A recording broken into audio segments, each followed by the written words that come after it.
రైతుల మీద కేసులు నమోదు చేయడం అంటే ఒక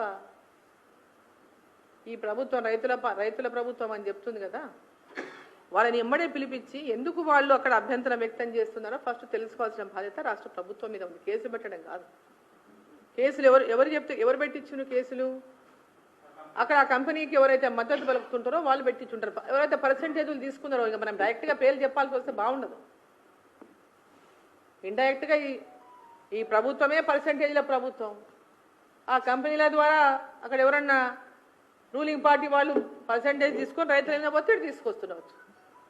వాళ్ళ ఆరోపణ అదే ఉన్నది అక్కడ లోకల్గా. ఇప్పుడు ఇమ్మీడియట్గా ముఖ్యమంత్రి గారు గతంలో ఈ యొక్క ఇథనాల్ ఫ్యాక్టరీని అక్కడ ప్రపోజ్ చేసినారు.